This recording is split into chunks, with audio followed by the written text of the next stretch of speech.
Salut tout le monde, 14e épisode du journal de bord d'un doctorant presque déconfiné. Aujourd'hui, c'est un conte d'une douzaine de pages qui est à l'honneur et il s'intitule Le cocu de lui-même ou le raccommodement imprévu. Sade commence de façon assez inhabituelle par dénoncer les comportements humains qui le gênent le plus, à savoir les bavardages et la médisance. Bien sûr, il y a une perte d'énergie inhérente à ce genre d'activité qui n'apporte rien qu'une mésentente généralisée et encore par procuration, dans le dos, par propos rapportés, mensongers ou hypocrites. Sade retombe ensuite sur ses pieds et dénonce la religiosité de façade et la bigoterie hermétique. Ce qu'il propose en revanche est d'apprendre aux hommes à vivre réellement ensemble et à découvrir ce qui est réellement bon pour eux. On s'approche dangereusement, petite parenthèse, de ce que dira Max Stirner moins d'un siècle plus tard. Sade reprend le fil narratif et annonce ensuite qu'il va nous narrer une aventure de moindre importance qui se finit dans la plaisanterie plutôt que dans le sang. Cela nous change de certains autres contes licencieux qui étaient plus violents, souvenez-vous. Ici, l'histoire met en scène Monsieur de Ranneville, un quinquagénaire flegmatique doué d'esprit. Il a délaissé sa première épouse, une femme malhonnête, au profit d'une compagnie d'amis et d'une maîtresse qu'il entretient, bien qu'elle soit mariée à un autre homme qu'elle a également abandonné. Les deux amants cultivent donc une relation libertine, mais très honnête, précise Sade, un peu comme un mariage libre. L'observation sur laquelle Sade veut aboutir est la suivante. Il faut marier les individus entre eux s'ils s'accordent bien, et non pas pour arranger les fortunes familiales en fonction des intérêts des patriarches. On retrouve le discours progressiste habituel du marquis. Discours progressiste, jusque-là, rien de nouveau. Un beau jour, Ranneville va à Versailles, ce qui pour Sade est un supplice avilissant, et y rencontre un certain Monsieur Dutour.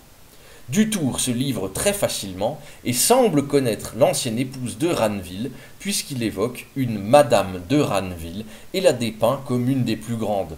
P. pour putain, et déclare avoir réussi à coucher avec elle sans grande difficulté. Il ajoutera que si un mari est cocu, c'est bien Ranneville dont il n'a pas compris que c'est l'homme avec qui il converse. Dutour, quant à lui, est également marié, mais s'est séparé de sa femme, entrée au couvent. Ranneville l'interroge sur les défauts de cette femme qui ont conduit à séparation, et Dutour répond que c'est un peu de tout.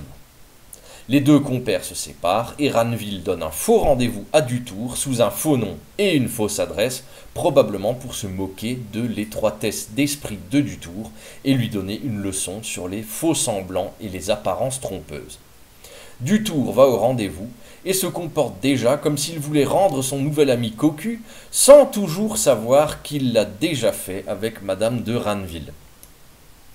La maîtresse de Ranneville paraît et s'offre petit à petit érotiquement à Dutour qui perd tous ses moyens tant il pense être en présence de Vénus elle-même. Mais cette dernière reste voilée et ne montre pas son visage, soi-disant par pudeur, bien qu'en réalité cela fasse partie de la plaisanterie adressée à Dutour. Lorsqu'enfin elle se dévoile, Dutour découvre sa propre femme. Ainsi, les Ranneville et les Dutour sont trompeurs et trompés les uns des autres, des sortes de cocus entrecroisés et consentis. Ranneville dévoile également son identité à Dutour. La morale est double. D'abord, pas de jugement hâtif, il faut connaître les hommes en personne pour décider de leur valeur. Deuxièmement, il n'y a pas de fatalité dans un mariage raté, chacun est libre de réessayer de donner et de trouver un bonheur sans s'enchaîner à un seul être.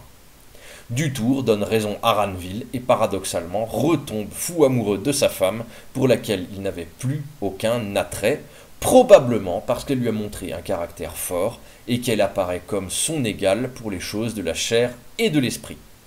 Troisième enseignement, il y a des changements de situation, des coups du sort, et l'amour est parfois changeant et capricieux. C'est tout pour aujourd'hui, salut tout le monde.